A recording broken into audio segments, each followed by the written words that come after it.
கதை நயனம் நேயர்களுக்கு வணக்கம். இது அமரர் கல்கியின் பார்த்திபன் கனவு பாகம் 2 அத்தியாயம் 23 நள்ளிரவில்.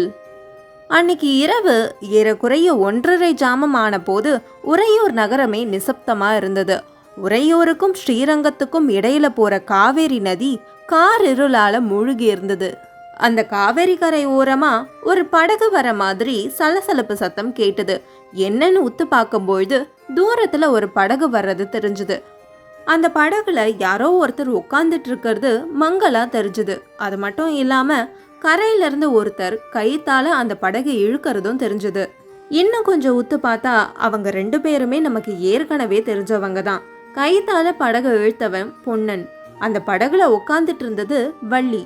வள்ளியோட கையில ஒரு சின்ன கூடை இருந்தது. அதுக்குள்ள அகல் விளக்கு ஒண்ணு மினுமினு எரியறதும் தெரிஞ்சுது. அதை அவ அணையாம பத்திரமா பார்த்துக்கிட்டு தன்னோட சேலை தலைப்பால அதை மறைச்சு ஜாக்கிரதையா கொண்டு வந்தா. படகுக்கு பின்னால சுமார் 300 அடி தூரத்துல இன்னொரு படகும் தொடர்ந்து வந்துகிட்டே இருந்துச்சு. இந்த படகு கிளம்பும் போதெல்லாம் அதுவும் பின்தொடரும். இது நின்றுச்சுன்னா அதுவும் நின்றும். யாரு அப்படின்னு பார்க்கும்பொழுது மாரப்ப பூபதி தான் பொன்னனை தொடர்ந்து வந்துகிட்டு இருந்தான். அவனுக்கு பின்னாடி இன்னொரு உருவமும் வந்துகிட்டு இருந்தது. அது யாருன்னு பார்த்தா ஜடா மகுடதாரியான சன்னியாசி உருவம் தான் அது. பொன்னன் படகு நிறுத்திட்டு மிக மெல்லிய குரல்ல சொன்னான், வள்ளி இறங்கு, வந்துட்டோம் அப்படின்னு. வள்ளி அந்த விளக்கோட ஜாக்கிரதையா இறங்குனதும் பொன்னன் அந்த படகை அங்க இருந்த ஒரு மரத்தோட வேர்ல கட்டினான். அங்க ஒரு நீண்ட மதில் சுவர் இருந்தது. அங்க இருந்த ஒரு கதவு பூட்டப்பட்டு இருந்தது. பொன்னன் தன் மடியில இருந்து ஒரு சாவி குர்த்தை எடுத்து அந்த பூட்டை திறந்தான். பிறகு 2 பேரும் கதவை தள்ளிக்கிட்டு உள்ள போனாங்க. உள்ள போனதும் நல்ல செண்பக மலரோட வாசம் வந்தது. 2 பேரும் அந்த செண்பக தோட்டத்துக்குள்ள புகுந்து போனாங்க. கொஞ்ச நேரத்துக்கெல்லாம் மாரப்ப பூபதி அந்த மதில் சுவர்கிட்ட வந்தான். கதவோட வெளிப்புற தாழ்பால போட்டுட்டு பிறகு நதியில பொன்னன் கட்டி வச்சிருந்த படகை அவிழ்த்து விட்டான். படகு கொஞ்ச தூரம் கரையோரமாவே மிதந்துட்டு போயிட்டு இருந்தது. அதை பார்த்த சிவனடியார் படகை பிடிச்சு ஒரு மரத்தின் கிளையில இழுத்து கட்டினாரு. பிறகு மதில் சுவர் பக்கத்துல போய் மாரப்ப பூபதி போட்ட வெளிப்புற தாப்பால எடுத்து விட்டாரு. மறுபடியும் திரும்பி போய் படகு கட்டி இருந்த மரத்துக்கு பின்னாடியே உட்கார்ந்தாரு. அந்த சமயத்துல நதியில தீவர்த்திகளோட பல படகுகள் கும்பலா வந்தது. சிவனடியார் மறைந்திருந்த மரத்துக்கு பக்கத்துல அந்த படகுகள் கரை ஒதுங்குச்சு.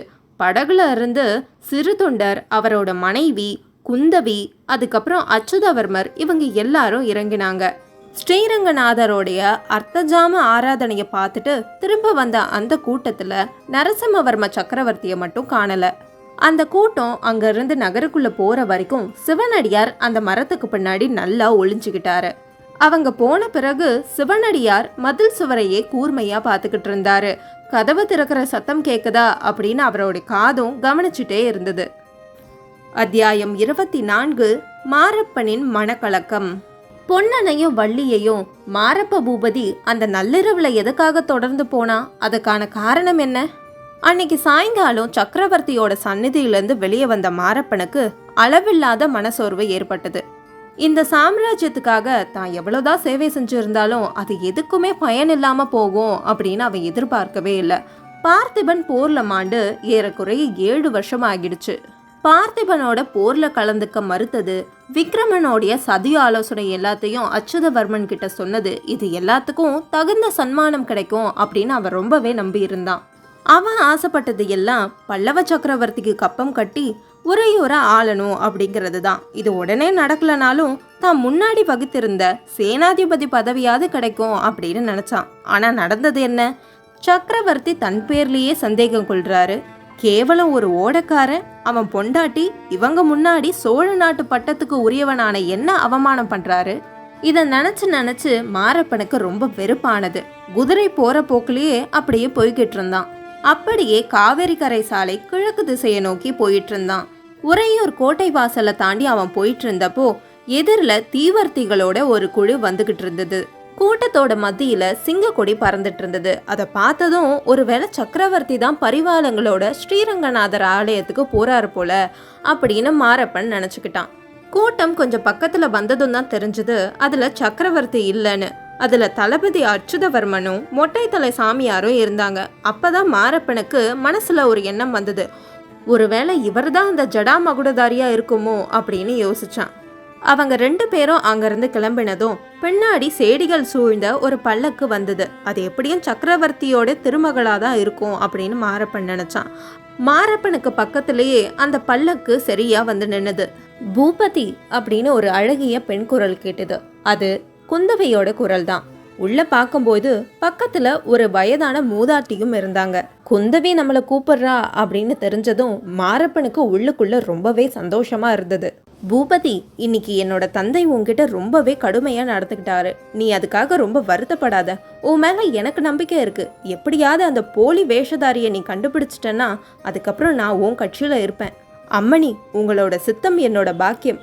அந்த போலி சிவனடியாரை நான் கண்டுபிடிக்கிறேன். சந்தோஷம். கண்டுபிடிச்சதும் முதல்ல எனக்கு தெரியப்படுத்து அப்படின்னு சொல்லிட்டு குந்தவி பல்லக்குல இருந்து கிளம்பினான். அதுக்கப்புறம் மாரப்பனுக்கு அந்த மொட்டை சாமியாரோட ஞாபகம் வந்தது. இவரையே அந்த ஜடாமகுடதாரி சன்னியாசியா இருக்கக்கூடாது. இதோட உண்மையை நான் எப்படியாவது கண்டுபிடிச்சிக்கணும். இதுக்கான ஒரே வழி பொன்னனியும் வள்ளியும் ஸ்நேகம் செஞ்சுக்கிறது தான். இப்போ அவங்க எங்க இருப்பாங்க அப்படின்னு யோசிச்ச பொழுது வள்ளியோட பாட்டன் வீட்டில் இருக்கலாம்ல அப்படின்னு அவனுக்கு தோணுச்சு. உடனே மாரப்ப பூபதி குதிரையில ஏறி கிளம்பி கம்மாள தெருவுக்கு போய் நின்னான். அந்த தெரு முனையில மங்கலான விளக்கோலியில ஒரு உருவத்தை பார்த்தான். அது அந்த சிவனடியாரோட உருவம்தான். உடனே அந்த உருவம் நின்ற இடத்த நோக்கி வேகமா ஓடி போய் பார்த்தான். ஆனா அவன் போறதுக்குள்ள அந்த இடத்துல அந்த சாமியார் இல்ல. சிவனடியார் எங்க போயிருப்பாரு அப்படின்னு அவன் யோசிச்சப்பதான் அவனுக்கு ஒண்ணு ஞாபகம் வந்தது. தான் பார்த்தது நிஜமாலே சிவனடியார் தான் அப்படின்னா அவன் வந்தது வள்ளியும் பொன்னனியும் பார்க்கறதுக்காக தான் இருக்கும் அப்படின்னு யோசனை வந்தது. அப்போ வீரபத்ர ஆச்சாரியோட வீட்டுக்கு தான் கண்டிப்பா போயிருக்கணும். இன்னும் என்ன சதி ஆலோசனை இவங்க செய்யறாங்கன்னு தெரியல. நரசிம்மவர்ம சக்கரவர்த்தி ஊருக்கு வந்த இந்த சமயத்துல ஏதோ நடக்க போகுது. ஆஹா, குற்றம் நடக்கிறதுக்கு முன்னாடியே இவங்களை கையும் களவுமா பிடிச்சு சக்கரவர்த்திக்கு முன்னாடி கொண்டு போய் நிறுத்தினா தக்க சன்மானம் கிடைக்கும்.